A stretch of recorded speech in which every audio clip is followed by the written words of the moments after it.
So mad. Oh my God, I'm so mad.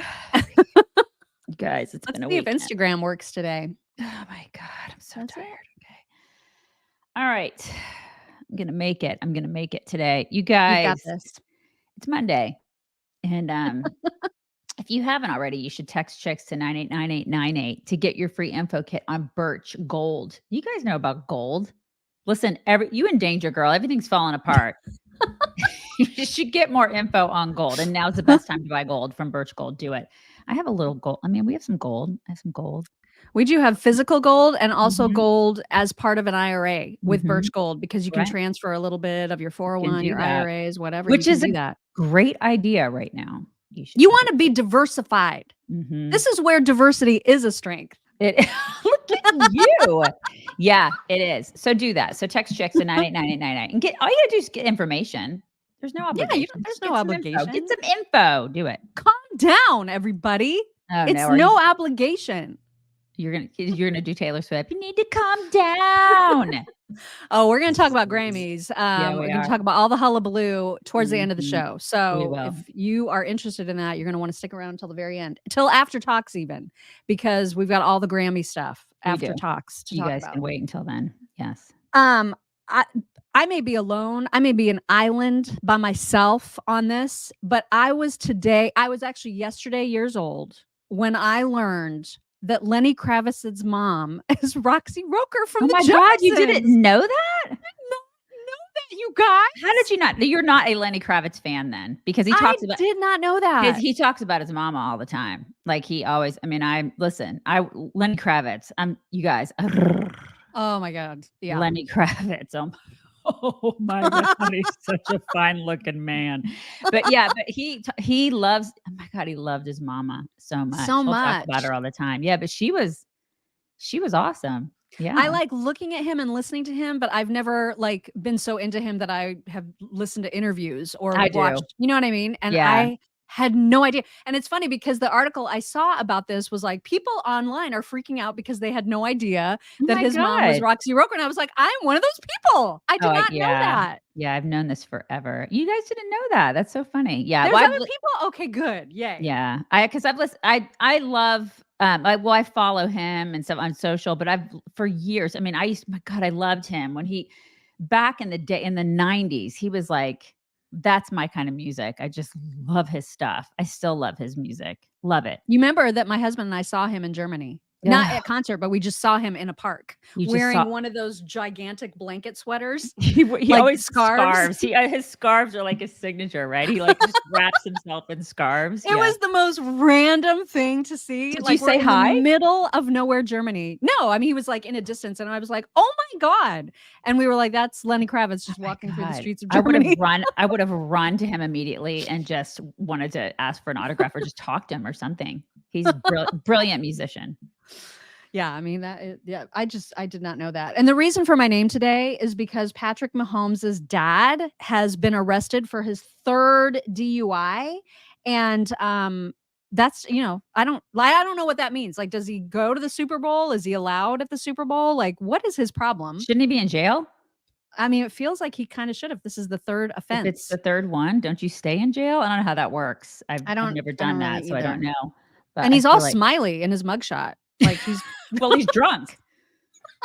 So I mean, fair point. He's drunk. Fair point. Yeah. You're always smiling when you're drunk. I'm smiley kind of a lot of the time anyway. Super smiley when you're drunk. Also, everybody mark your calendars because March 7th has been designated as the date of the next State of the Union address. And I know you guys are going to want to watch it. We're all watching it, you guys. Everybody's going to stay up late, watch Joe Biden stumbling through a State of the Union address. It's happening on March 7th. So prepare yourselves. It's going to be like a lot of bull crap, bull crap, bull crap, bull crap. Who brung it? Bull crap. That's what we're going to hear. A lot of that. Mm-hmm. It's going to be, it's going to be some bull crap, you guys. And I'm not looking forward because it's going to start at like 9 and that's going to make me so mad. Exhausting. She's going to be raging the next morning. Oh yeah. I am going to be raging. Yeah. March 8th will be fun. It's going to be lit, as they say. Yep. All right. So strikes against Iranian proxies by the United States have begun, and we're hitting some targets, and that is happening. Here are Jennifer Griffin. Is it Griffin? Jennifer Griffin or Griffin? I think it's Griffin. Yeah. And Shannon Bream to sort of break down what's happening and whether this is going to be a thing that works or not. Shannon, we knew this was coming. It's not a surprise. Maybe the amount of targets are the surprise. We haven't heard all of the battle damage assessment yet, but it'll be interesting to see if this is the deterrence that they are looking for. Yeah, and all the information we'd gotten ahead of time signals from the administration that this would be longer. This wouldn't be a single strike or a single set of strikes, that this is going to be more complicated than that. And everything in that region is complicated because think about Iran, even over the last couple of years, how much closer their relationships with both Russia and China have gotten. We saw, Iranian leaders visiting with Putin, gripping and grinning essentially for the cameras. Before that, they were visiting in China as well. And President Xi has gone to Riyadh. I mean, they've talked about all of these agreements they have together and all of the connections they have. And you have to wonder now, if things heat up in that region, how those relationships come to play as well. Susan, it's interesting that. Oh, my God. We let Iran sleep. Yeah. Remember when we didn't have conflict and war? You remember? I do remember during Trump's presidency. In fact, it was a very calm, peaceful it was so time. Calm. Yeah. I mean, he was like shooting the crap with Kim Jong-un, calling him Rocket Man and like stirring things up and stuff. But there was actually no war. It was great. Yeah. And I know we're going to get to it because there's that interview with him and Maria Bartiromo, or however you pronounce her name. And he talked about, like Xi, I got along with him great. And people get pissed off about that. I know we're going to talk about that, but people get pissed off about that. But it's like, there's something to be said about that, because it's like I think it's because it's peace through strength. He kept all of this stuff at bay. And now everything is completely borked, as you would say. Oh my God. It's like every day on every level. Every day there's something. I'm just like, God, what in the world? Yeah. Yeah. Well, and Trump hit Iran in the pocketbook big time and hard. And that's just not happening anymore. In fact, just the opposite. And Tom Cotton also not convinced that these strikes, even though tactically they might be successful, not convinced that they're going to deter Iran long term. Hightail it back to Iran from Syria and Iraq. So I suspect we did not kill many key Iranian leaders in these regions. Joe Biden also has shown no indication that he's going to reverse his failed Iran policy, really 11 years of failed Obama-Biden Iran policy of trying to appease and conciliate and grant concessions to the Ayatollahs. As far as I know, he is still giving sanctions relief to Iran to the tune of billions of dollars, even after the October 7th atrocities. So while I don't doubt that this will be a tactical success tonight and in the days ahead, I have very serious reservations about whether this will be a strategic success. We'll know soon enough whether the attacks have stopped. Yeah, because it always goes back to the whole, we'll give you money, and they're like, oh, we're not using it for terror. Right. We're not. We promise. This is all humanitarian. Oh, we promise. Yeah, pinky swear. I'm so sick of this crap. Yeah, it is infuriating. And so, who knows how much this is going to heat up. Obviously, we'll keep watching. But in the meantime, can we remind you about how important it is to take good care of your dogs? And you can do that if you've got scratchy, itchy, stinky, problematic dogs with if they're chewing their paws. That's a thing that Maisie, I always know when she's battling like yeasty stuff is because she'll chew her feet and she'll chew her toe beans really bad. This stuff is amazing. This is powder. You just sprinkle it on their little feetsy weetsies. You can sprinkle it on their coats, rub it in really good. And this stuff stops yeast infections in their tracks, which, by the way, is usually the cause of most of the skin problems that your dogs have. I know you've probably taken them to the vet and your vet's put you on Apoquel and your vet's been like, you need these drops and this rub and all this It'll stuff. cost $1 billion. Yeah. It's a racket. It is a total racket. Coat Defense, not a racket. And they also have all the products that you need preventatively, not just the powder, but they have balm for dry, if they get like dry noses or dry toe beans, they've got the balm for that. They've got wound care. They've got shampoo for dogs, cats, horses, even people. So check it out, coatdefense.com. Make sure that you use promo code CHICKS when you check out, because you can save 15% off of your entire order at coatdefense.com. Let's talk about the border, because lots to talk about there, not the least of which is all that razor wire that Texas put up. It's amazing, you guys. It worked. Go figure. Oh my God. Really?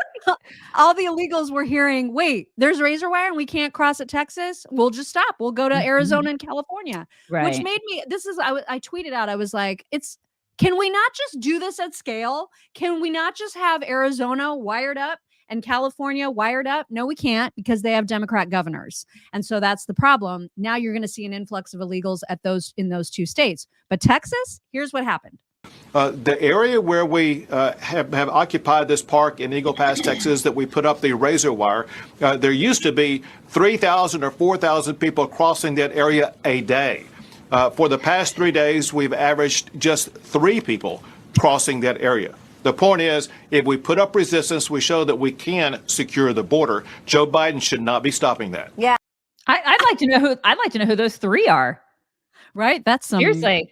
That's it. Like, they probably got some marks, because that's honestly, that's amazing to me, because, and the fact that there are 3 is remarkable, but yeah, it should be at scale. It should be the entire border should be razor wire. And then we would solve the problem. It's called closing the freaking border. My God, this is not brain surgery. It's just common sense. Yeah. It's almost like deterrence works. Oh my God. Weird. Yeah. So weird. Super weird. And then meanwhile, in New York City, they are going to be giving out prepaid credit cards to a bunch of illegals so that they can get their groceries on your dime. And so Governor Abbott also talked about that. Yeah, let me get your take on what's going on in New York. We understand now New York is going to be spending $53 million to come up with prepaid credit cards for the illegal migrants. What do you think's behind this? Why do they need prepaid credit cards?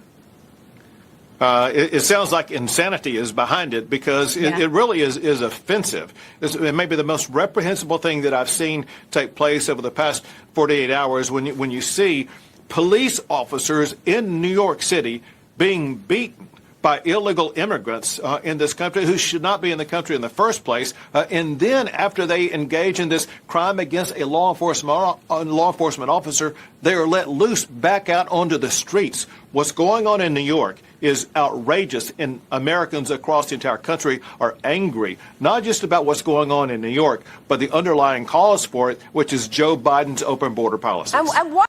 Yeah. Yep. And the Democrat Party is like, okay, so if somebody breaks into your house, you should be like, here's my credit card. Right. That's what they want you to do. That's what they want you to do. And that's precisely what they're doing in New York. It's gross. Everybody sees it. We see you. Yeah, we're on to you. Yeah. It's so weird.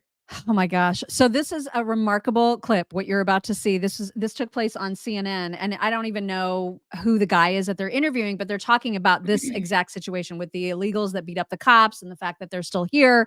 At the end of the clip, you're going to hear him talk about how these organized gangs in New York City, they're like, I think we talked about this last week, how they're sorted by country. We've got Venezuelan gangs that are on this shoplifting mission, or like gangs from another place doing pickpocketing or whatever. And so this guy talks about the fact that they'll go steal stuff, run down to Florida, sell what they've gotten, and then come back to New York City. And it's when the CNN host asks why they don't stay in Florida, that's the part you got to listen to carefully.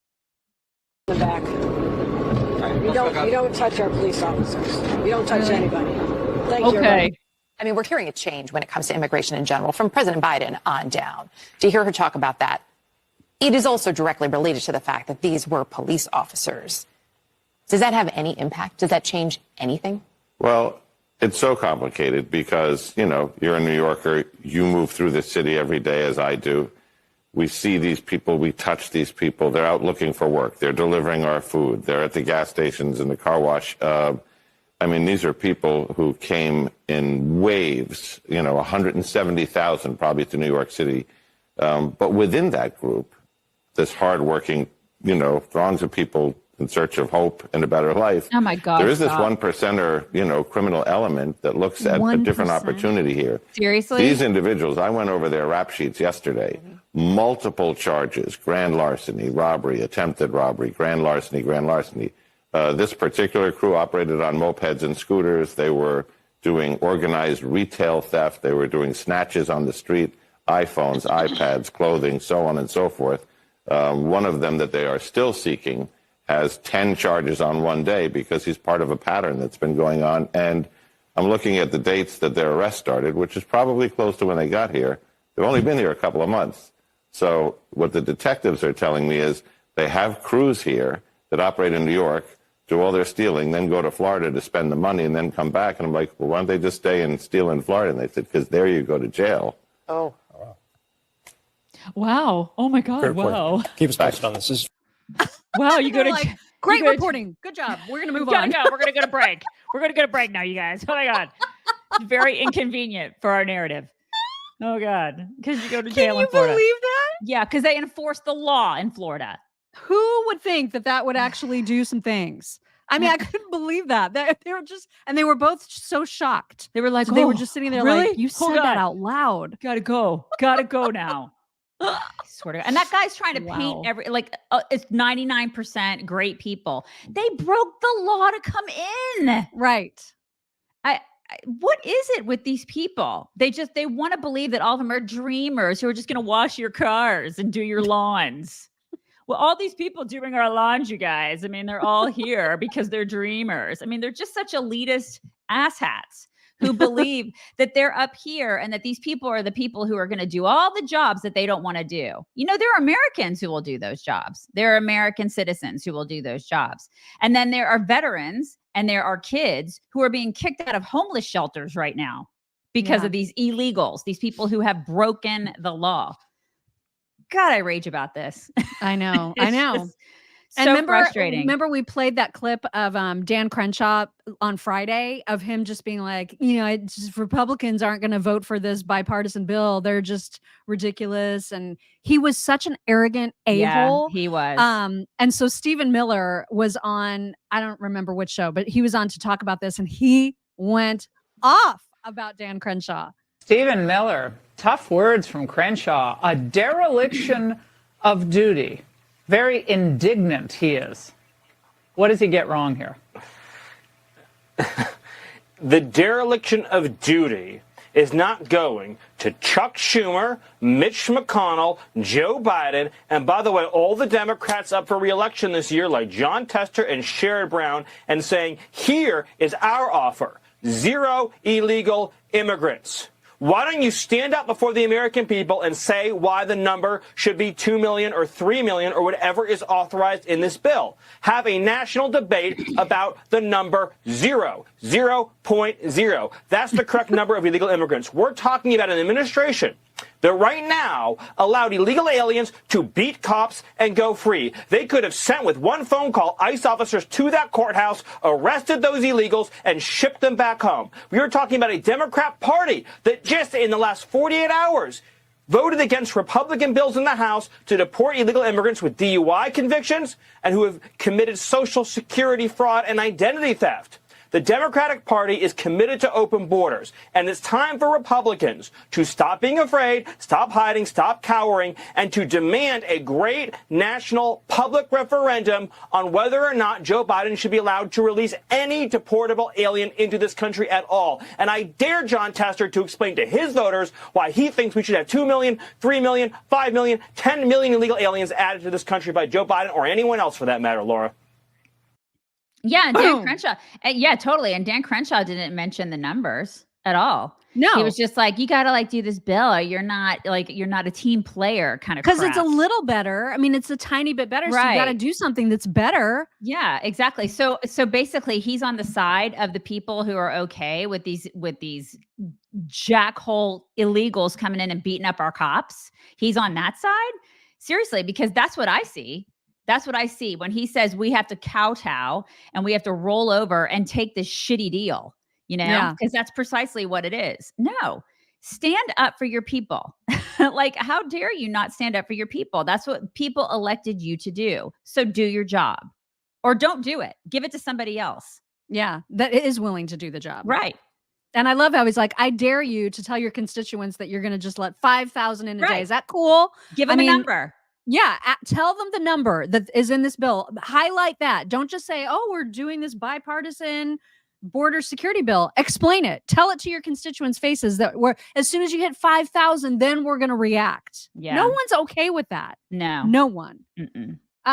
Sam Harris, who's like a liberal podcasting icon person, this is a very weird clip because he's on a podcast talking about the border being a potential issue for Democrats. And you listen to him and you think that he understands the issue, that it is really dangerous, how the kinds of people that are being let in, that it is an actual danger. But then there's the spin about how it's just right-wing Tucker Carlson propaganda. My God. And I just look much more worried, frankly, that Biden will suffer an erosion of support for for other reasons on the kind of the opposite side of the political continuum among independents and others who are worried about the southern border, for instance. I mean, you only need to see a few videos coming from the southern border and a few, arguably uncharitable framings of those videos by propagandists from the other side. Oh my God. Someone like Tucker Carlson claiming that, look, this is Biden's policy, and then he'll show you people by the thousands coming into coming across the border without any sign that we know who they are, or we can do anything about it. That I think a lot of people really care about, and especially in the aftermath of October 7th, right? The idea that we have a border that we just can't police, that we're not inclined to police, Unreal. and we have and millions of people are coming into the country. We have no idea who they are, but we know at this point that they're not just Latin Americans looking for work; they're people from all over the world, and coming in here for who knows what purpose. Oh my God. You spin that up into a conspiracy theory, or just constrained fear for the future. It's that's the issue I think he has to get a handle on more than signaling that it's daylight between him and Netanyahu, where I think. Wow. So he's got to get a handle on the conspiracy theory that our border is framing and the framing of the conspiracy theory that our border is actually open. What is it like to live in an elitist bubble like this guy lives in? I wonder what that's like. I wonder if is the price of his gas different than mine? Seriously, do groceries cost differently than mine? Like, is it different in his elitist bubble? Like, is it so different that he actually believes that the border isn't open? Like, it is to the extent that he is sheltered from probably a big city. Yeah. I mean, he's living behind gated communities. Totally. And all that stuff. He's not dealing with the crime. He's not dealing with the immediate effects of, a recreation center being turned over to illegals to house them and getting kids kicked out. So He's not dealing with that. We'll just wait until it actually does happen here. When there is a terrorist attack here. When stuff actually goes down here, because it's just a matter of time. And then what's he going to say? Oh shit! I guess that wasn't a conspiracy theory. I guess that wasn't just a Tucker Carlson story. Guess, my God. Or he'll blame it on Trump, which is what these people. I mean, what in the world kind of nonsense talk is that? Take a trip to the border, you jackhole. Like what? Who are these people? And then they turn around and they say that people on our side are like weird tinfoil hat wearers. To say that the border isn't open is just It's ludicrous. Yeah. It's just and to crazy. say that those videos are all about framing and not actual thousands of people crossing, that's just running right in. I you're mean, come on. You're a nut job. Yeah. Yeah, it's nuts. And even Bill Maher like knows that all this talk that Democrats like to do about how, well, we've put forth legislation. It was day one and we need congressional support to do anything. Even Bill Maher knows that is bullshit. But let me ask you about Donald Trump. That's not Bill Maher. That's not Bill Maher at all. It's not him. It's not him. This is Speaker Mike Johnson. So we'll play Speaker Mike Johnson first because apparently I don't know how to take notes very well of my own montages. But here's Speaker Johnson talking about that bill, and then we'll get to Bill Maher. Said any Republican who votes for this deal should be ashamed of themselves. You've said you speak to him frequently and that you've discussed this deal with him, quote, at length. Is Donald Trump calling the shots here, Mr. Speaker? Of course not. He's not calling the shots. I am calling the shots for the House. That's our responsibility. And I have been saying this far longer than President Trump has. I have been saying what the requirements are to fix the problem. I don't care if they call the legislation H.R. 2 or not. What we're saying is you have to stem the flow. The president has executive authority right now. As Congress does this negotiation and the debate and discussion, the president could stop it. Section 212F of the Immigration and Nationality Act, the Supreme Court has already acknowledged, gives the president broad executive authority. He could close the border literally overnight. Yeah. And she's like, close it. Did you hear her? She's like, but Mr. Speaker, but. Oh my God. Yeah, he could do it. He could totally do it. He could have done it years ago. He could have just not undone all the things that Trump did. Bingo. We wouldn't be in the situation that we're in right now.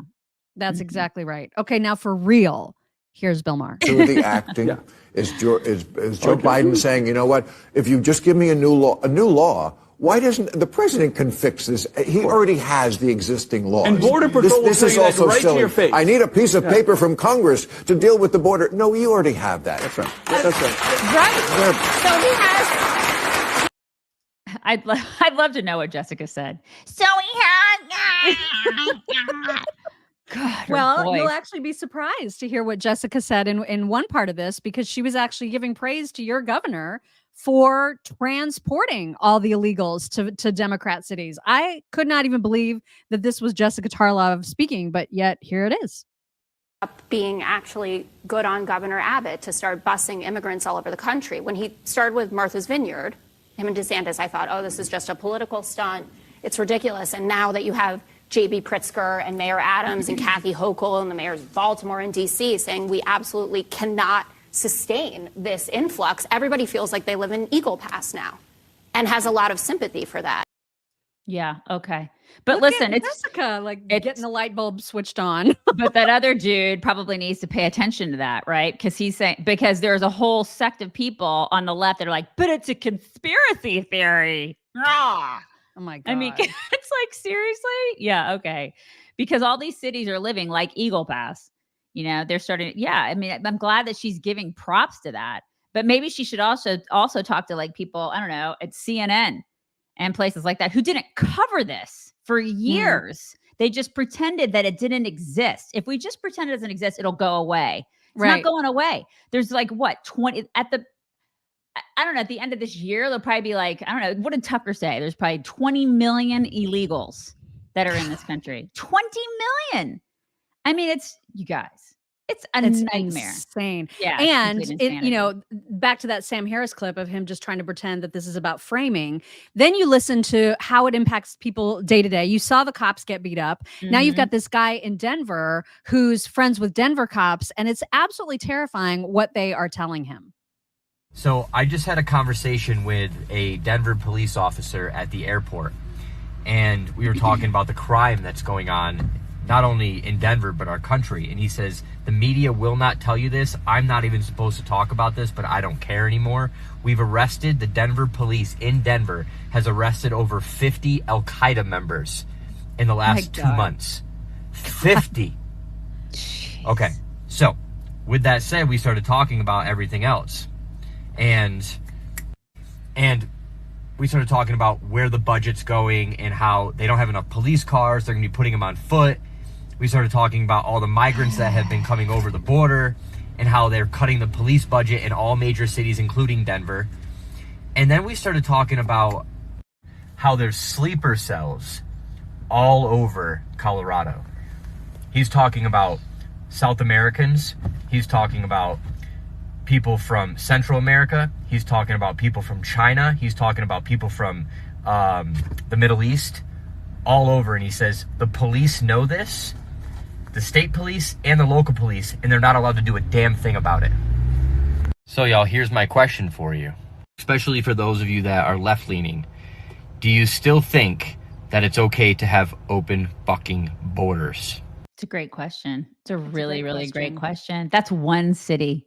One city. My God. Right. And it's naive. It's naive of anybody to think that something won't happen in the near future, that something's not brewing. We're not prepared. People, I mean, oh my God, we're so not prepared in this country. We've been so focused on gender pronouns. Yeah. Well, it's starting. I mean, I think, now that you're seeing this happen in cities that Democrats live en masse, even the craziest among them, like people like Michael Rappaport, who has such a potty mouth. Oh my God. Yeah. It's interesting because as he goes off on what happened with these cops, he's obviously furious about it, as everyone should be. And he makes a couple of different mentions, I think at the very beginning, at the very end of this clip, about how voting for Donald Trump is on the table because of this. Oh, it's on the table. It's not a given. It's just on the table. And yet he can see how useless Biden is. It's not, what else is it going to take? I have no idea. But here is his rant. Oh my God. This is why when I say voting for pig Donald Trump is on the table, voting for pig Donald Trump is on the table. The other day in New York City, 6 illegal aliens jumped a New York City cop, NYPD's finest. They jumped a New York City cop in Times Square and were arrested and released without bail. I know it's a city thing. I know it's a state thing. I know all that. I know all that. Do you? I know all that. Okay? You're an idiot. Stay with me. Released without bail. Came out of the courtroom on some Tupac raising the middle finger with the Detroit Red Wings jersey. Let me tell you something. What the is the world coming to? If you could be from another country, beat up a cop in New York City, and walk out with no bail? What the is the world coming to? What the is the world coming to? I know, Mayor Adams, you're from Brownsville, Brooklyn. I know this. Like, what the have I gotten myself into? Stay with me. On the same day that happens, Cadaver Joe Biden issues an executive order about 4 quote-unquote settlers in Judea, Samaria, aka the West Bank. Some troublemakers, 3 of the 4 have already been arrested. You issue an executive order about 4 troublemaking ups who've already been arrested in Judea, Samaria, while there's a war going on, while there's 100+ hostages still being held in Gaza. You're talking about that, but you got nothing to say about beating up cops in New York City, the greatest city on earth. Maybe it's not. Maybe my city is not the greatest city on earth anymore. If you could beat up cops, in the quote-unquote greatest city in the world and be released without bail, are we the greatest city on earth? Cadaver Joe Biden, we see you. We see you. Don't worry about those in Israel. Bibi got them. Israel will take care of them. Worry about cops getting beat up in Times Square and walking out with no bail like the Tupac Shakur. Worry about that shit. This is why voting for pig Donald Trump is still on the table. Should be the main course, dude. Should not just be on the table. And you know what? It should have been on the main course a couple of years ago. And that's, you get the government you deserve. You deserve everything that's coming to you. You voted for this. What an idiot this guy is. Yeah, the fact that he's like, it's on the table? Yeah. Like, how much angrier do you need to get before it's just a done deal? Guy's going to have a heart attack. I swear to God. He's like in the middle of a heart attack. And I'm like, you could have solved this problem years ago by not voting for the cadaver. Are you that much of a moron? Like, these people are just insufferable. Don't vote for these policies. And then you wouldn't have this problem in your city. It's that simple, idiot. But I guess, if there's some silver lining to be taken from that, it's that inexplicably he has a huge following of fellow idiots who maybe will listen to that and think, yeah, this is on the table, where before it wasn't even on the table. You know what I mean? Who knows? I mean, I'm hoping. Follow him. It blows my mind. I know. Stupid people are. Oh my God. I know. Can't. Reminder, it is unfortunately tax season. Hearing a lot about people being surprised by their tax bill coming due. And so if you want to get a handle on your tax bill with one of our very own insiders who has a tax and a business consulting business called Debits N Credits, Debits N, the letter N, debitsncredits.com. If you go there and use code CHICKS, you can save $50 on off of your tax return, having her do your tax return. But just so you know, this is Mindy Owens. This is one of our very own insiders that owns this business. She's got locations in Indiana and in Texas, but she can take care of you no matter where you are in the country, because she's got like this online portal. She's got it all worked out. And she offers all kinds of business services in addition to tax prep, like payroll, like bookkeeping, like business consulting, like tax planning, like tax resolution, audit protection, identity theft restoration. She's got all kinds of stuff that's part of her business consulting practice. So please support one of our very own insiders, which also supports us, and visit Debits and the letter N, debitsncredits.com, and then use code CHICKS if you want to get $50 off of your tax return. Thank you, Mindy, for offering this fantastic service. Also, let's thank Beach Sue G, who says, I watched the Tucker Carlson encounter called Brett Weinstein at the Darien Gap on Friday. It was terrifying. I know, this is on my list of things to watch. Oh my God, the Darien Gap thing. Oh my God. I know. I keep hearing about it. And it's like one of those things where do I want to scare myself harder? Yeah, you don't. I don't think you should, because you already have not, you're not leaving your house at this point. I know, right? I just think you probably shouldn't. Just maybe pass on that one. Just pass. Seriously. My husband really he's been saying we need to watch it. So maybe he should watch it. Maybe he should watch it. And then you should just go in another room and listen to music or something. I implore you. Yeah.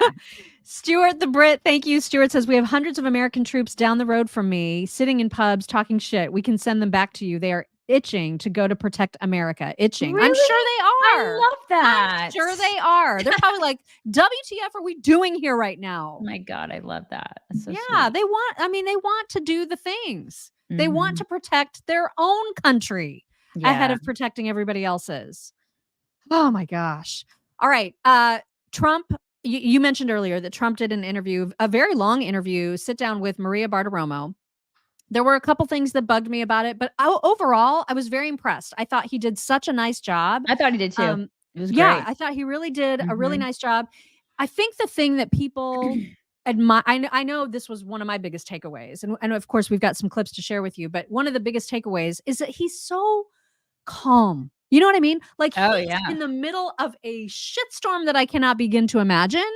And yet he's so steady. Yeah, right. Very steady. That's one of the things that's truly remarkable about President Trump. But there are some things that are also ridiculous, as you know, that I'll always point out the good and the bad. So, for example, when the world is on fire, he decided to tweet how much people say he looks like Elvis. I mean, you know. A young Trump kind of did a little, I guess. There's like a little bit of it.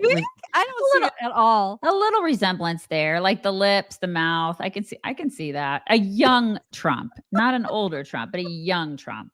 I mean, maybe, I guess, sort of.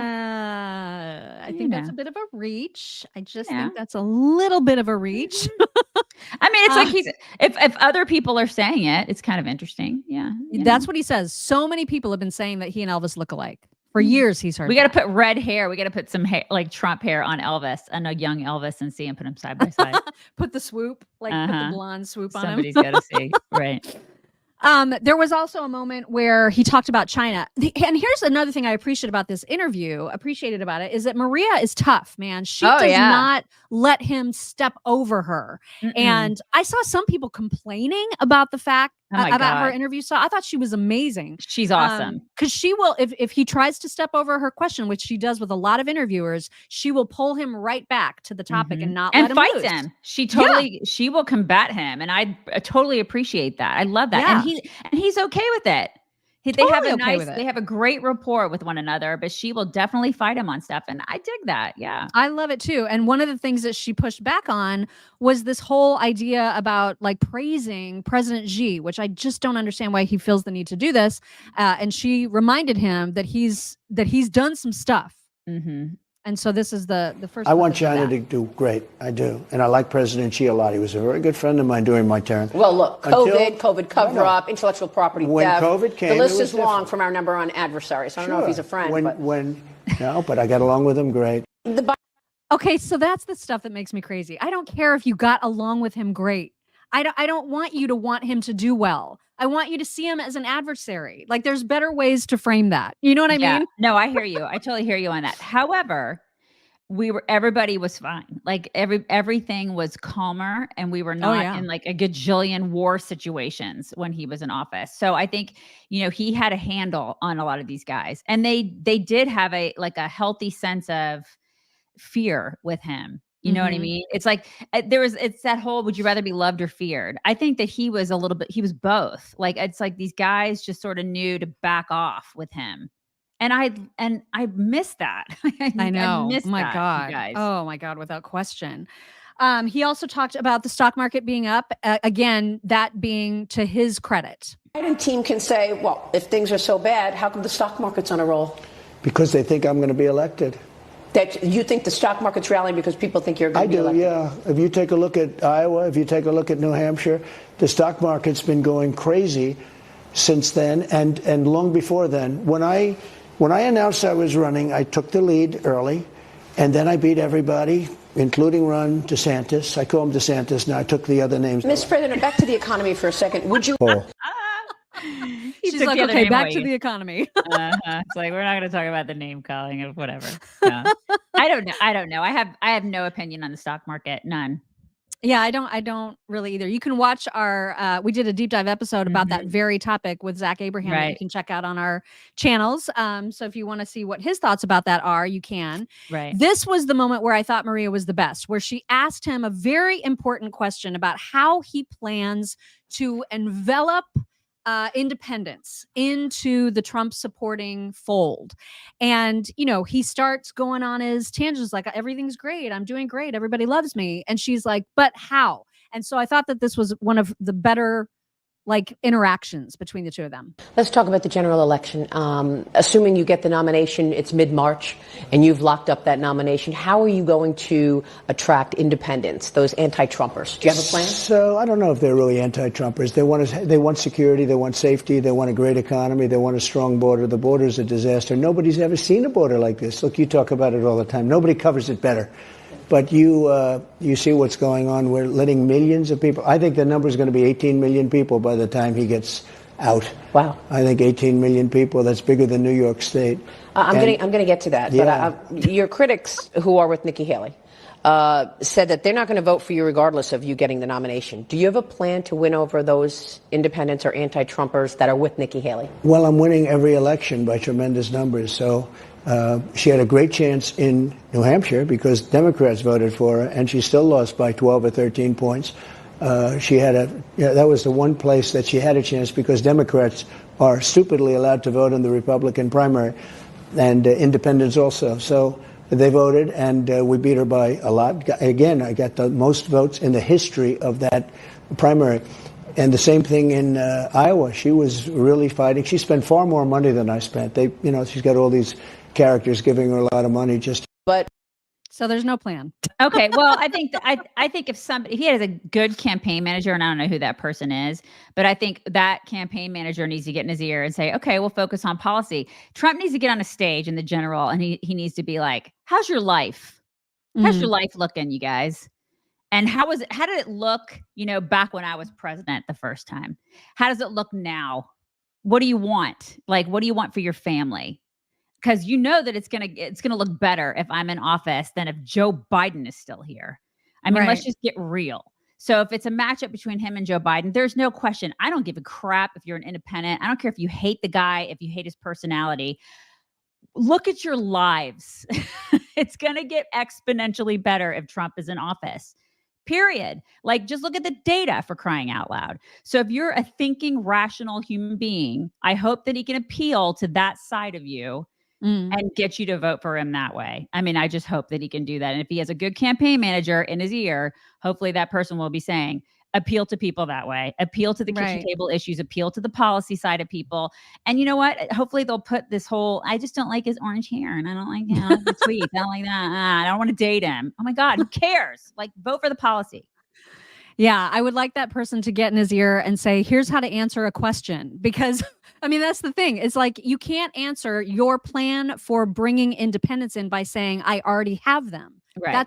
That you don't. I mean, you clearly don't, because otherwise Nikki would be completely out of this game. She wouldn't be getting money. She wouldn't be getting any votes. So you have to answer, how are you going to make things right or feel good for them so that they do come and vote for you instead of leaving it blank or not voting altogether? Right. That's the question. And he just doesn't answer it. And it just makes me crazy. He's got to remind people. He's got to remind people of the suckage that their life is under Biden. And eventually, I hope that he will be able to do that.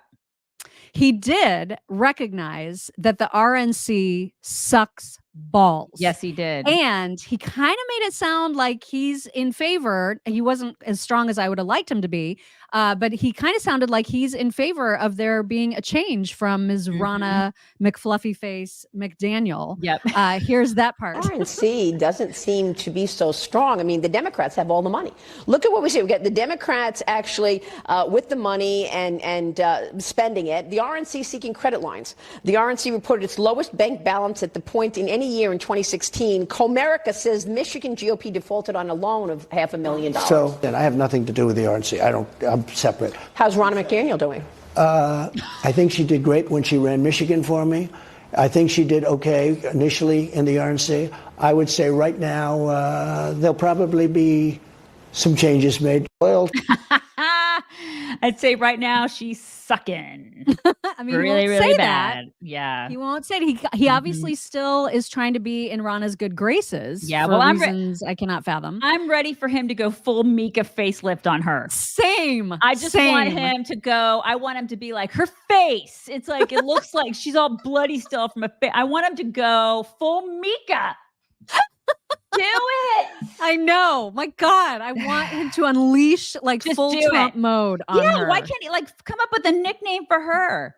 You know, Yeah. McPlastic Face or something. Like I want a nickname. Seriously, I'm ready for it. I'm ready because she's taking our money and she's spending it on herself and on floral arrangements. Oh my God. And limos. She deserves it.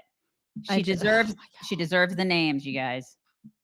So Maria also hit Trump pretty hard on this whole VP pick. And so she was really trying to get him to, get a person nailed down. And he dropped some hints, but he is non-committal still. And so he had very, very interesting things to say about Tim Scott and about Kristi Noem, to name a couple. But he's not completely saying 100% who he's picking. Mr. President, when will you announce who your VP is? not for a while. I mean, Not for a while. we have so many great people in the Republican Party, but not for a while. Well, what criteria are you using to identify who your running mate is? Always, it's got to be one thing. It's got to be who would be a good president. I mean, you always have to think that because, in case of emergency, things happen, right? No matter who you are, things happen. Answer. It's got to be number answer. one. Who is your running mate? Well, I have a lot of good people. We have a lot of really good people. So you haven't decided who it is? I have a lot of good ideas, but I haven't. And there's no reason to do that So you haven't quickly. told that person, you're my person? I speak to everybody. I called Tim Scott because a lot of people like Tim Scott. I called him and I said, you're a much better candidate for me than you are for yourself. When I watched him, he was fine. He was good, but he was very low key, et cetera, et cetera. I watched him in the last week defending me and sticking up for me and fighting for me. I said, you're a much better person for me than you are for yourself. Because for himself, he was low key. For me, he's been a real tiger. He's been incredible. And others have too. So maybe it's Tim Scott. Well, it could be a lot of people. No. But it was interesting. I was watching Tim. I've been watching, for while. I watched him campaign as a candidate, but I watched him over the last 2 weeks. As you know, he endorsed me, fully endorsed me, gave me a beautiful endorsement. And he has been really strong in terms of that. No, but that has nothing to do. I don't want anybody to take even any inference, but it's incredible. Kristi Noem has been incredible fighting for me. She said I'd never run against him because I can't beat him. That was a very nice thing to say. What was the story that your team reached out to RFK Jr.? It's a false story. No, it's a false. You never reached out to RFK Jr.? I like him a lot. Nope, never happened. Is it? Wow, that's I interesting. know. That's a wow right there. Yeah. Listen, I don't think it's going to be Tim Scott. I think he's too nice.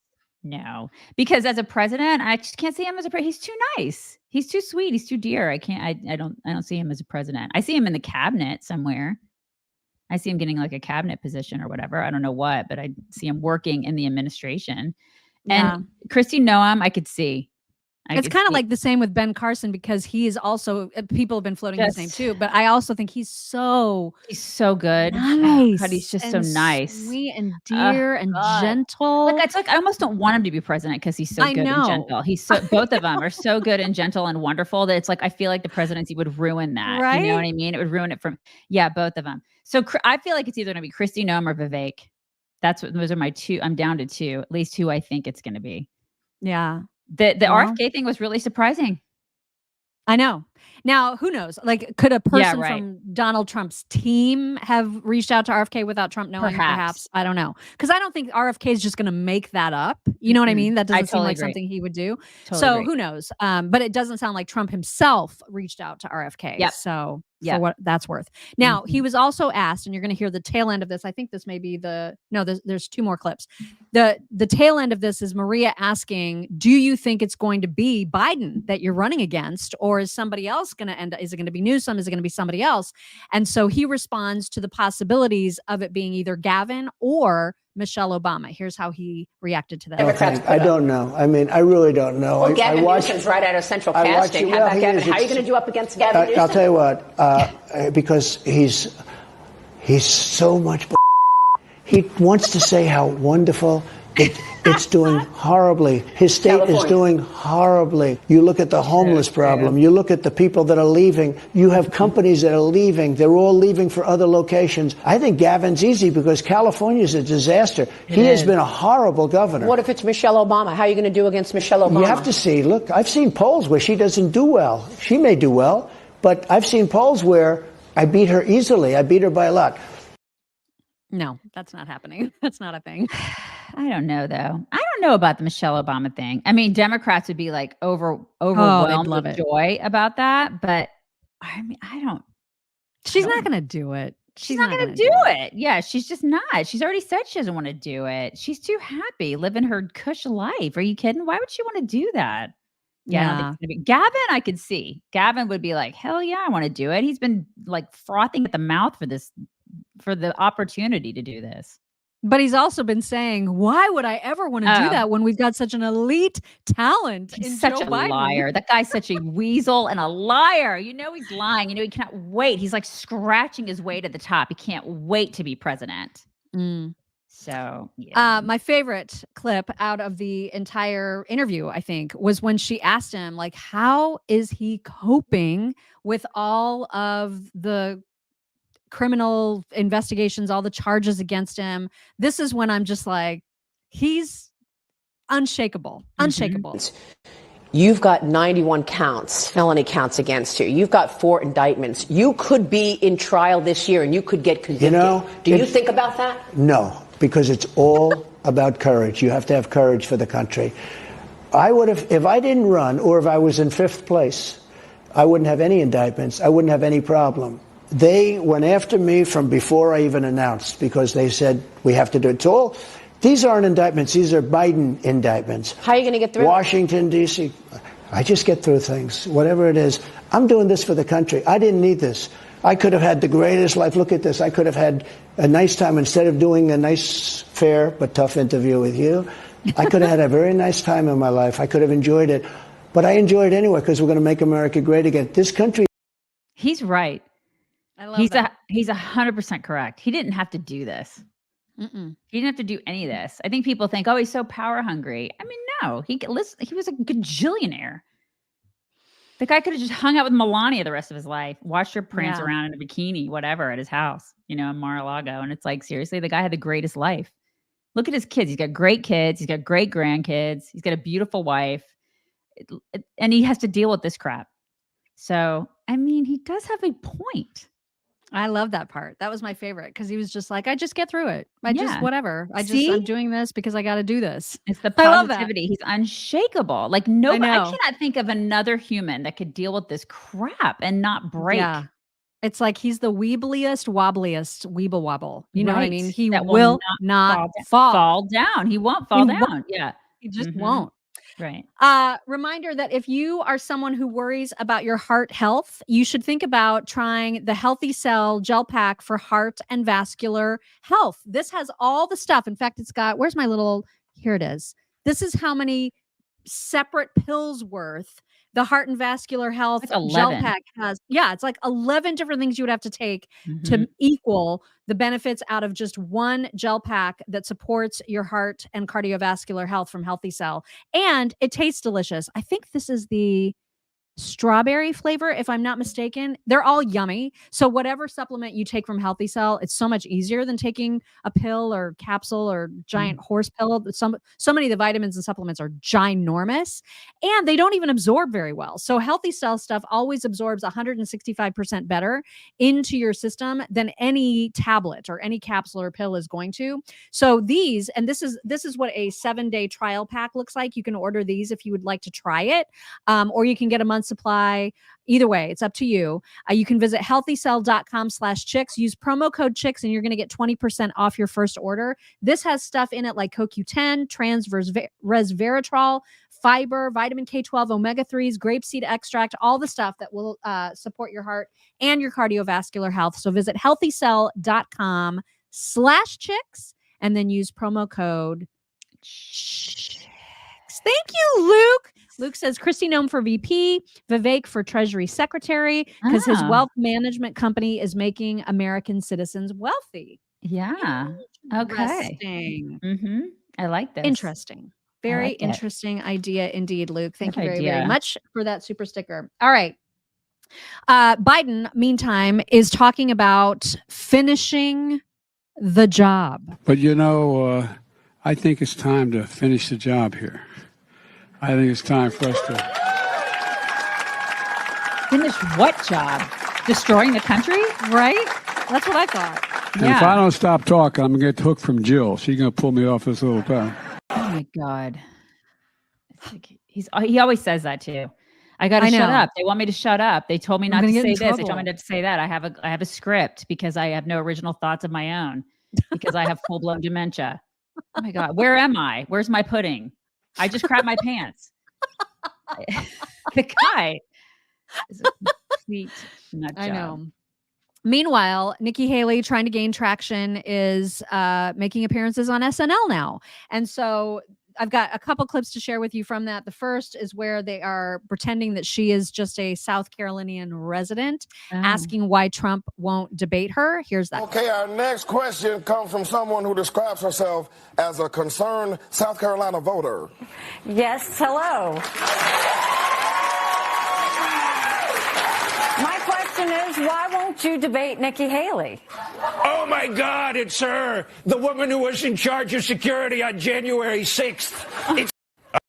So that's the first one. Yeah. And then she pokes fun at herself for the answer to a question that she had some weeks ago where she got a lot of heat for it, asking what the Civil War was about. And instead of saying slavery, she said a bunch of other things and then said later, well, obviously slavery is first. I just figured that was a given and I didn't need to say it. And so this next clip from SNL, she's playing herself, not the South Carolinian resident. And so it's about that. Oh, Nikki, don't do this, Nikki. Nikki, Nikki, don't lose that number. Nikki Haley, Joel Osment. Nikki Haley, Joel Osment, we call her. 6 Sense. Remember that one? I see dead people. Yeah, that's what voters will say if they see you and Joe on the ballot. Oh, that's not very nice, Nikki. I was just curious, what would you say was the main cause of the Civil War? And do you think it starts with an S and ends with a lavery? Yep, I probably should have said that the first time. And live from New York, it's Saturday night. Did it help? No. Did it help her? SNL. Remember when it was funny, you guys? Do you remember? Remember back in the day? I'm old enough to remember when it was funny. Remember? So I don't know if you think that helped her or not. I would say probably not. But they're trying, man. She is not a thing that is going away. They are trying to make Nikki Haley happen. Well, the Dems Sununu, are. I mean, think about it, because they wouldn't have a conservative on SNL. So that's why I kind of look at that and I go, okay, why was she on SNL? Because you know what I mean? It's not like they're going to have, I don't know, Tim Scott. They're not going to have any. Think of all the other candidates that we have. Vivek, has he been asked to be on SNL? No. So yeah. Well, is it John Sununu? It is, right? What's his name? Chris? Chris. I think it's Chris. You always forget his first name. I don't know why. I don't know why. Yeah, I think it's just you want to block him out entirely from your life. I think I do. You have a it mental is block, Chris, right? I think it's Chris. Is it Chris, you guys? Sununu? I think it is. It is Chris. I think so. I want to say it's Chris. Anyway, Sununu, that guy. He was on. You probably saw in an earlier Bill Maher clip that he was on Bill Maher, and so he is trying desperately to make Nikki Haley a thing. And Bill Maher is like, "I'm sorry, but that's just. It's not really right. It's not a thing." Wait, first. No, he's not. We're Nikki Haley. Nikki Haley, 24. Okay. And I mean it. Let's deal in reality here. Yeah. Reality. Okay. First of all, Nikki Haley's not going to be the nominee. It is Trump. Let's not argue about stupid things. Secondly. Oh my God. I love it. If you're buying that, though, you're buying into the fact that the voters don't matter. Wait a second. I don't buy that. Yeah. The voters do matter, and they're voting for Trump overwhelmingly. Hello, darkness, my old friend. That is my favorite. It's so great. It's just so oh great. my God. He just wants to make fetch happen, you guys. He just wants it Stop so trying to make bad, fetch happen. Meanwhile, totally unrelated. There is, I don't know if you guys heard about this woke kindergarten that people were paying thousands upon thousands of dollars to send their kindergartners to. This was somewhere in California, I believe, a Hayward Elementary School struggling to boost low test scores. They already were struggling and having horrible attendance problems. They paid $250,000 to this organization called Woke Kindergarten to train teachers to confront white supremacy. This is what they thought would boost test scores in kindergarten. Oh my God. And so Right. what was the result? The test scores fell even further. Oh, shocker. What? I know, it's shocking. This is my Right? shocked face. Oh my God. Test scores fell even further. What? It's amazing. I Who can't. would have thunk it? And now when you take a look at the founder of this ridiculous organization, I think you'll see why the test scores fell even further and why this is a complete scam and why this person should probably be jailed for this absolute scam program. Yes, that everyone, she the developed. rumors are true. Founder, I am right anti-Israel. I am pro-Palestine. And I am 100% 10 toes down anti-Israel. I believe Israel has no right to exist. Wow. I believe the United States has no right to exist. I my believe God. every settler colony who has committed genocide against native peoples, against indigenous people, has no right to exist.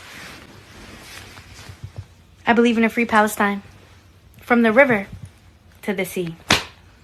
I believe one day Palestine will be free. Is this news to anybody? White supremacy destroys for the sake of destruction. Abolition destroys for the sake of creation. We are not the same. I have an unwavering respect for children. Do you? An Do you, unwavering though? love and care and compassion for children, a commitment to children and to their freedom, to Right. their learning, to their lives, to sustaining their lives. Y'all are the demons. Y'all are the villains. We've been trying to end y'all, get free of y'all. Okay, she's a complete and utter lunatic. And it's not her that I actually want to see in jail so much as I want to see the people who funded her go to jail. Like there were actual administrators that said, let's give this biatch $250,000 to teach kindergartners. Is that what I'm like, this is what I'm understanding is that they did that. They thought that'd be a great idea. Let's give this complete lunatic this much money to educate. It's not even educating, like to brainwash sweet little baby kids, you know? What in the world are we doing in America? I wonder if they're actually going to do, I mean, I wonder if they're going to take stock of what they spent their money on. If ostensibly they wanted to bring up test scores, they did the exact opposite. Will that actually get through their thick skulls that this is not the problem? This is like, it's not white supremacy that's the problem here. It's that you keep kowtowing to psychopaths like this woman. Right. And the site's up. I mean, like they're still trying to sell this stuff to the masses. I mean, it's still a thing. They gave her $250,000 and that's a lot of freaking, she can live off that for a long time. Oh my God. It's like, imagine like she's probably sold this to other people. If she sold it to that one in California, I'm sure she sold it to other. What a racket. It's a hate racket is what it is. It's just a hate racket. It's a terrorist racket is what it is. Unbelievable. And in the United States, she's like, and I don't want the United States to exist. You are teaching kids. You're trying to put this in a United States. You're putting it in a United States school. You were paid to teach United States kids. And yet you don't want the United States. Then GTFO, psycho. Right. Unbelievable. It's just unreal. Like who lets this happen? I want to know who the administrators are. Like they should be held accountable and fired immediately. I know. It's absolutely insane. You're going to love the next clip. This is one of those moments where you're just like, I love the internet because people create hilarious things like this. But first I must thank Stuart the Brit again. Stuart says, I'm still busy with my toeies or nosies. Now you're saying I have to worry about my hearties. I only have 8 hours of woke time. All those pills? No, you don't have to take all those pills. You just take the gel pack. That's the beauty of it. You talked about the dog's toesies or something this morning. And so now he's talking about heartsies. Okay, so you know how everybody's accusing Jill of elder abuse, essentially? Yes. So someone took an old commercial that Beau Biden did as Attorney General talking about elder abuse and put in clips of his dad. Oh my God, so perfect. So perfect. Oh my God. Hi, my name is Beau Biden, Attorney General of the state of Delaware. Here to talk to you about something that's very important to me and to my office, senior abuse. For every one of these types of crimes that's reported to our office, 5 go unreported. But 2 million senior Americans are affected every year. And 80% of these crimes are committed by family members against their so-called loved one. We need your help. Seniors need your help. So if you suspect that anyone is affected by any of these crimes, please contact our elder abuse hotline. Oh my God, it's so perfect. It's just perfect. It is. It's perfect in every way. It really is like accidentally perfect. Yeah. Did somebody send that to Jill? Somebody send it to Jill immediately. She's been doing this for years. She's been continues to do it. The fact that he's running again. I mean, is she doing to him? She needs to be held accountable. My God. Have the sweetest little story to share with you before we get to DD's, and it's just 2 text message strings. So apparently there was a gal whose father passed away some time ago, and she kept his text string on her phone. And for whatever reason, she felt compelled to send a message to her no longer alive father. And the phone number, it turns out, was reassigned. And so she got a response. Oh my God. And so here is how this went. So she said to her dad, I miss you every day, and got question marks in response. And she was like, whoa, this is my dad's old phone number. He passed away in 2020. And this person said, oh, she said, I wasn't expecting a response, LOL. And so they said, do you want to see my kitten being silly? And she said, yes. And so they sent this absolutely psychotic picture of their cat. And then the chick said, what's his or her name? And they replied, Lucky is his name. Really? That when I was a kid, my dad got us a puppy named Lucky. And the person said, I wish I could give you a hug. And my she said, God. thank you. This feels like a hug from him. God, that's so sweet. It's so sweet. See, humanity, you guys. Humanity exists. Look at that. Oh my Sweet. God. Very, very I sweet. love that so much. Yeah. Okay, I'd like now to it's think time for double Ds. that her dad like orchestrated that, you know? Right? I mean, you just have to kind of wonder, really. Yeah. You know? I feel Love like that so much. He probably did. So my double Ds is just about roller coasters, you guys. I don't know if you guys are into roller coasters, but I saw this one yesterday. Let me see if I can't read my own writing. It's like Glenwood Caverns, I think, in Colorado. Something Caverns in Colorado. They have one that's called Cliffhanger, and it's a roller coaster. And I'm sorry, but no. And I think it's just because of where it is. I usually like roller coasters, but this one is like so cliffhangery. It's very cliffhangery. It's because of the elevation. It has such a huge elevation, and you're in the mountains. It's crazy. Is it Glenwood Springs, Colorado? Yes. Thank you, Sherry. Okay. And so it's the first drop, like it's not even just straight down, but it's like inverted straight. Oh my down. God. Like and so somebody's wearing a GoPro or something. Oh my God. So we can show you. And then there's another this place is crazy. Like I don't know. Oh my gosh. There's probably look out in the distance. Look at it. You go straight up. Like straight up. Oh yeah, you're gonna go straight.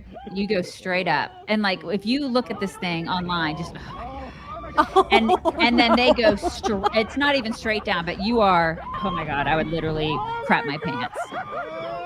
Oh no. I would crap my pants. No. It's straight. It is like more than straight down. And then of course there's all the lip-to-lips, but look at the scenery. It's crazy. Oh my God. I would dizzy. Yeah, I would lose my mind.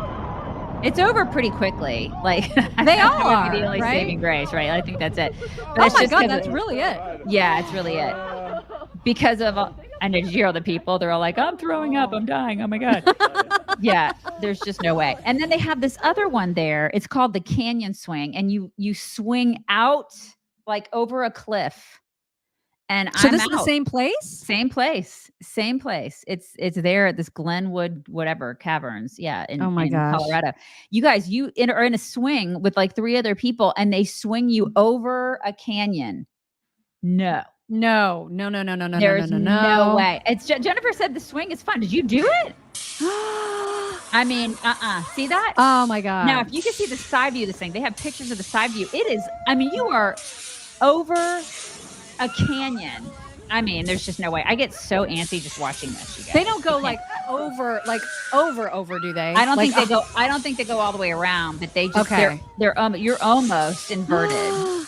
I know. Oh my God. Grimster's like, what could possibly go wrong? What could go wrong? Oh my God. There's no way. No. There's just I get anxiety too, Leroy. I can't. Like I just can't deal. I know. It's crazy. Oh my God. Anyways, if you guys are interested in this, if you're into if your blood pressure, if you're all into these things, you may want to check that place out because that's 2 in 1. And you can no, thank you. I'm sweating right now. Same. Like that's just a lot of anxiety just watching that. Wanted to show that to anybody who's into all of that crap. Oh my gosh. I'm out. Yeah. Teresa Raimundo, thank you so much. She says her next task will be to tailor the test to her curriculum. That's the problem. The test is still racist. Good point. Yeah. Going back to that woke kindergarten. My God, what a psychotic. Oh my God. What a psychopath that woman was. Yeah. And she doesn't even go by woman. She's like non-binary, whatever. Or she has like the X and woman, Yeah. Oh my God. Just reminder, please support our friends at MyPillow, who are of course still having huge discounts on their bedding, towels, mattresses, and so many more things. I'm still relying on their slippers, which last for forever. Like I've got the same ones that I've always had, continue to wear them. I love them so much for keeping my feetsies warm in the wintertime. Those are on sale. So are dog beds. So is everything when you use code CHICKS at mypillow.com/chicks. So make sure to check out all the specials there. Let's get into some things. I meant to show this last week and we just sort of ran out of time, but there was an interesting sort of man on the street interview segment asking Harvard kids to tell their like richest stories. Like what are some of the stories of people that have just FU kind of money. And what did you see them spending that money on? Some of these things are unreal. What's the most bizarre rich things you've seen on campus? I know someone who casually said they went to Trump's New. Oh shoot! I don't know. I don't know how you. There we go. Sorry. What's the most bizarre rich things you've seen on campus? I know someone who casually said they went to Trump's New Year's Eve party. They're like, every year. People going to weekend trips to Europe, on weekend trips to Europe. Whenever I'm scrolling through Instagram, like over breaks, I'll see like 50 pictures of people going on ski vacation with their private jets. This girl, it's like first year outdoor program. You basically go hike in the mountains. She bought a full set of like Lululemon, like leggings, tank top, everything, and then threw it away afterwards because it was like sweaty. Saw some kid working out in a Oh my Goose God. set, Golden Goose shoes, Golden Goose shirt, Golden Goose pants, Golden Goose beanie. It was a lot. It's tacky. Yeah, it is tacky. I know multiple people our age who choose to live off campus and just like live in an apartment or just Ubering to classes when everything's like a 10-minute walk. You know, one of those really expensive bags? Someone just carries their books in them every single day. It costs like $1,000 or $2,000. I heard about like multiple people throwing dorm parties, but they would bring in like crates of alcohol and they're like freshmen. What's the most bizarre rich things you've seen on campus? It's different now. It is different. You guys Not how it was when I went to school. Yeah, ramen noodles and like, oh my God. And I remember the first apartment that I lived in college, like I remember my mom and dad coming and helping me move in. And it was so disgusting. I was almost embarrassed because like, and my dad immediately looked at it and he was like, we're going to have to go get some bleach. Because it was so, I mean, it was skank, you guys. It was so gross. The carpet had stains on it. The bathroom was disgusting. I mean, it was gross. It was just gross. But you got to do that, right? You got to live in the gross I guess places. some people do. Other people have it a little bit better. Yeah, I guess so. I mean, back in my day, back in the in our before times, day, in the before times, you used cinder blocks and boards for and bookshelves. That was your furniture. Yeah, exactly. Or you had a futon, and that was like big spending, man. Yeah, we called futons. that. Are you kidding? Well, I don't want to say what we called that. Never mind. Really, you can't say? A flippin', you know what? You know what I'm talking about? Oh, right. That's what people used to call futons. Not that we know did what you're that. talking I'm about. just saying that other people did that. You know. We need to see, just for a moment of patriotism, if we may, our nation's bird. They're so extraordinary, and I love to watch them. So great. God, they're so beautiful. Aren't they gorgeous? And they always look so pissed off. That's my favorite. Yeah. Like they can't help it. That's just right how now they look. They're extra pissed. And I love that they share egg warming duties. You know what I mean? I love that. I wonder if that's two females or if it's a male and a female. I don't know. I don't either. But they're sharing. Like they are taking turns. Whoever this couple is. Your shift. Yeah, it's your shift. And they're so he's so ginger about getting down there and making sure not to break anything. They're just the coolest animals ever. Yeah, they're absolutely just majestic. He's like, you go and take care of yourself. Have a spa day. I'll be over here. America. Heck yeah. That's what that is, you guys. Also, we have to talk about this woman. What is happening here? Buying 2 airplane seats don't fix my problem. Airplanes are too small for big people. It's what? That cannot be normal. That's not. So planes should too. I won't lose my to fit on a plane. So give me another solution or just make the seats bigger. Make the seats bigger on airplanes to accommodate that. That's not natural, obviously. There's no way that it can be natural. There's no way. It says 2 canned hams. What is going on? And I looked at her account because I was like, I have to see more of that to understand how that was created. Because then I was like, well, am I being, am I wrong? Am I wrong to think that it's not natural. Real? Right. Is it possible? There's just no way because you guys, there's no way. Right? That was created in a lab. Yeah, that's not real. That's not something that is, you're not born like that. Why does she want that? Why? I don't know. Remember when we used to ask our significant others, does this make my butt look big? And we didn't want the answer to be yes. No, we did not want that. And now they want it. Now they're like, oh yeah, that's great. You guys, she has a zillion followers and so much of the comments. I know you can see some of the comments and they're like, this is gross. But most of the comments on all of her videos are like, ooh, mama, yeah, I like you. Like they love it. It's People love this. disgusting. Oh, And how I times have I changed. blame Kim Kardashian. This is Totally. her total fault. I blame most things on Kim Kardashian. Like the demise of Western civilization, I blame on her. Last thing before we get to some Grammy stuff is that we have to show you tiny hands. I know you guys like tiny hands. Someone decided to make Especially their cat hold them.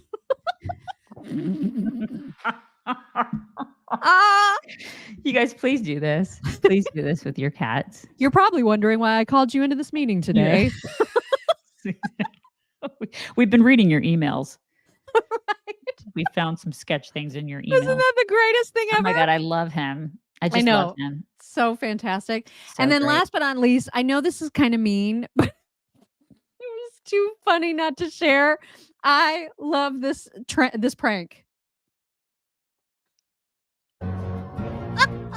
Oh my gosh. That's so mean. Would you do that to Ella? That's I totally would. You because would? eventually the treat would be she would get the cheese and then it would be fine and she would forgive me immediately. So I would totally do this. Yeah, but still, that's so freaking mean. And I have 2 other dogs that'd be licking it off of their face. So it wouldn't last. Oh my God, I very long. love that so much. We have a couple super stickers. Oh, we do. Okay, well then we've got to talk about Grammys. We do. Bo Mama 8, thank you so much. She says, yes, Glenwood Springs, we attend TAC, Total Archery Challenge, every year. Okay. We could go to the park because both my daughter and daughter-in-law were pregnant. Oh. Interesting. All I mean, right. and would they ride? They wouldn't ride those, would they? Pregnant? I would think they wouldn't pregnant. Because they could probably do the swing, but not the roller coaster. But Even why the you would want to swing, do man. that? Why don't risk it. And Shelly, thank you. Shelly says about the Eagles, that is a male and female and they mate for life. So they do share. We're like and penguins. He does on spa days. I love that. I love that too. So Ken's like, I'm gonna go do that to my dog immediately. Right? I'm totally gonna do it too. I love it. Okay. If I know we saved this till the end because we know that some people don't like to talk about like pop culture things, but we have to talk about the Grammys, which happened last night, and there was a lot of hullabaloo. And Daisy and I are about to have a fight. Okay, yeah, so we are. If you want to watch us have a fight, we're about to throw. We're about to throw the freak down. Is what we're about to do on several issues. Yep. The first, and we'll just kick it off with this. And I don't. Listen, if you're looking to us to find out who won things, I don't know. Care. Like, I don't watch. It doesn't matter. I didn't watch the whole thing. I just saw clips. Yeah. Yeah, same. And I will say that the clip I saw of Dua Lipa, whose music I very much like, she's gorgeous. Yeah, she's ridiculous. Ridiculously gorgeous. Yeah, she is. I love her music. I do but too. Everybody is losing their shit because, of course, the world right now is very, very focused on Taylor Swift and Travis Kelce and Super Bowl and blah, blah, blah.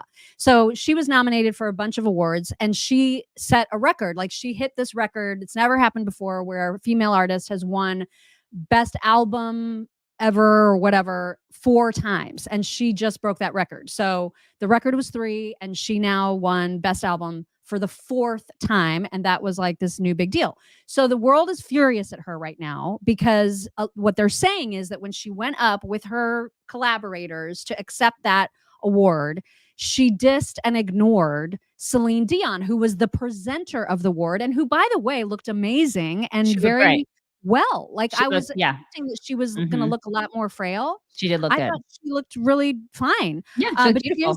She is suffering from this stiff person syndrome, as we've told you before.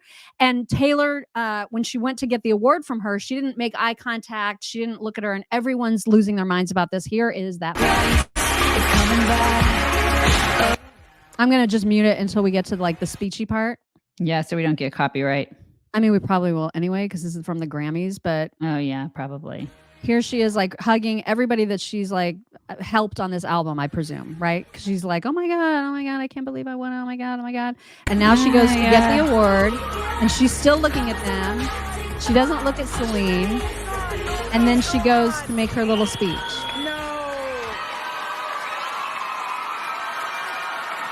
I don't know, man.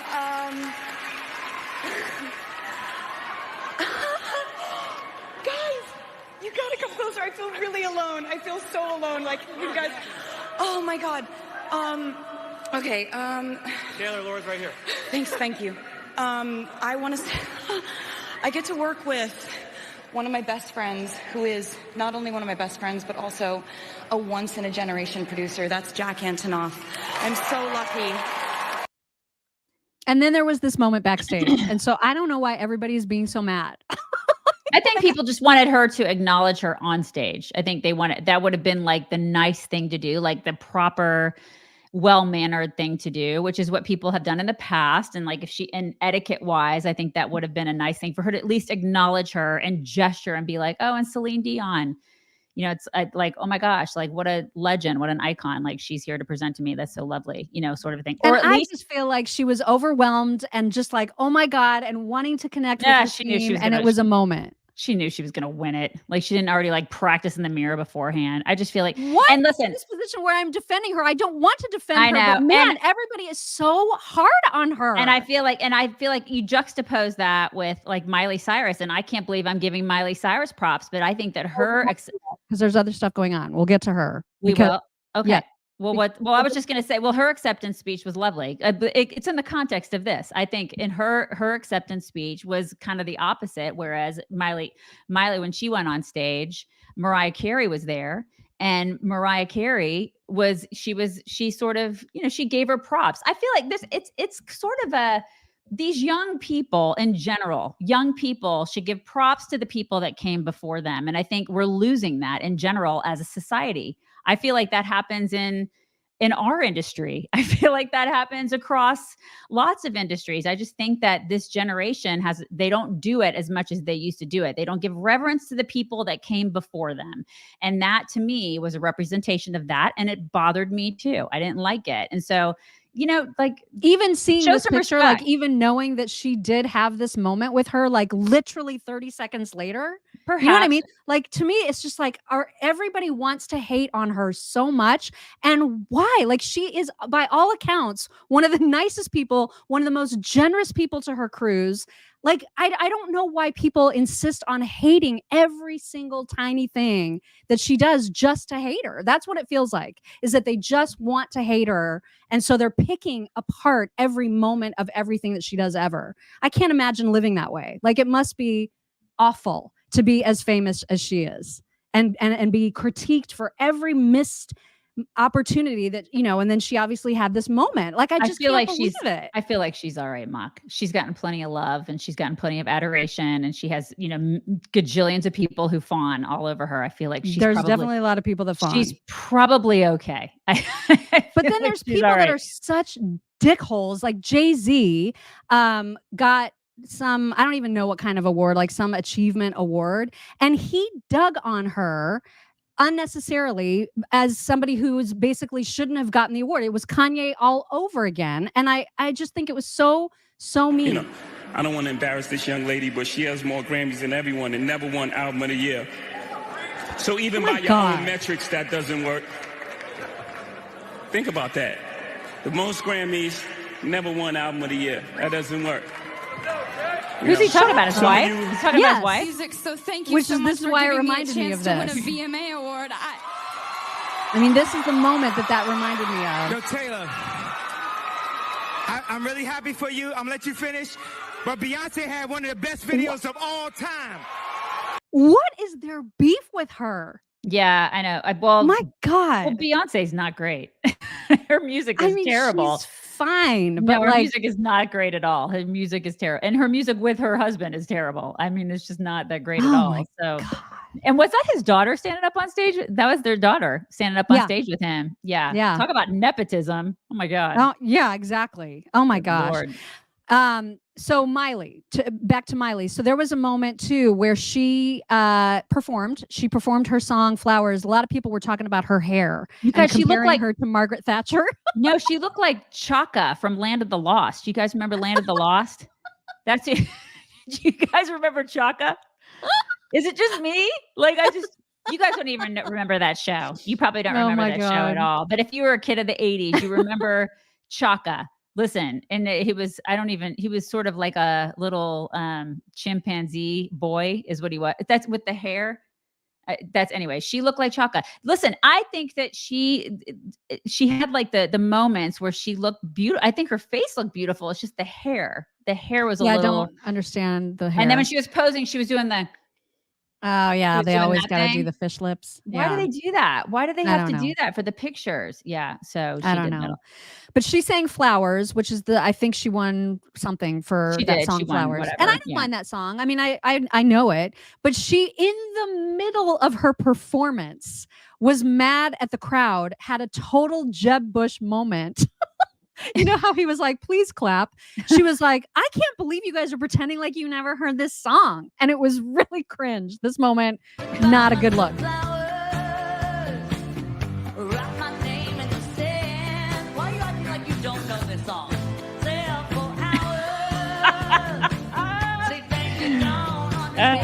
Taylor knows it. That was weird, you guys. That was a weird moment. She's weird. She is weird. She's totally weird. She was probably stoned and she's weird. It's just, now the moment that you were talking about with Mariah, let me ask you this. Was it before or after Taylor? I don't know if it was, I don't know when it was. I have no idea. I didn't watch the show. I don't know if it was before or after, but I just know that as an individual award, she, paid reverence to Mariah Carey. I thought that was nice that she did that. And Here it I is. Yes. Well, yeah, the speech was lovely. Here is that. This MC is going to stand by this MC for this because this is just too iconic. There we go. This is it. Oh my God, I just got stuck in the rain and traffic and thought I was going to miss this moment. And I could have missed the award, that's fine, but not Mariah Carey. I just saw you at the Hollywood Bowl. It was everything. I got sat in my lucky number 3 seat. And so there's a story I want to tell that sums up this moment. And I wasn't going to tell it, but now Mariah's here. It's here. a kind of a cute story. So there was a little boy that all he wanted for his birthday was a butterfly. And so his parents gave him a butterfly net. And he was so excited. He just went outside out in the sun and started swinging and swinging. But with no luck, he sat down on the ground. He finally let go and he surrendered. And he was okay that he wasn't going to capture this beautiful butterfly. And right when he did is when the butterfly came and landed right on the tip of his nose. And this song, Flowers, is my butterfly. Thank you. I mean, it was short and sweet. And I thought that was a nice, she didn't get anything political. She wasn't an asshole. I mean, she just, you know what I mean? She just had a nice little speech and she paid reference to Mariah. And I thought that was lovely. I thought it was lovely. And Mariah did not wear that weird thing which showed her crotchular area, which is that's a bonus. We did not have to see her crotch. And so everything was nice. I thought that was nice. That was perfectly nice. That's how you do it. And she was like, come with me, like you are the past and I am the present. And it's cool. I thought that was nice. And I just, maybe that's why it rubbed me the wrong way that Taylor didn't do that, is because I don't think enough of these young stars, they don't do that enough. They don't pay reverence to the people who paved the way for them to get there, And I think she probably does and just was very excited in that moment and waited 30 seconds longer than people could tolerate. And I just could not believe the headlines and the hate that came at her. I was like, my God, this girl can do nothing without just like a microscope on her every move. But I think you're wrong about that, because if you knew of the Swifties they are out in full force, and literally she could like get up there and crap on the stage and they would be like, oh my God, it's gold. She crap gold. I mean, they love her so much that she can actually do no wrong in those people's eyes. So you may think she definitely has a lot of fans. Yeah, you may think she gets a lot of hate, but she also gets an insurmountable amount of love and both adoration. Extremes are ridiculous. Right. I think both extremes are ridiculous. I guess like that's why can't people just like her music and be normal? You know what I mean? Why do they have to be so obsessive on either side of the spectrum? Yeah. Do you know what I mean? And perhaps that comes with, I guess, being, famous. Yeah, I guess with her, she's just an anomaly. So, she wanted to be famous. She's famous. This is There's her. I was trying to thank. Let me see if I can still do it. Okay, yes.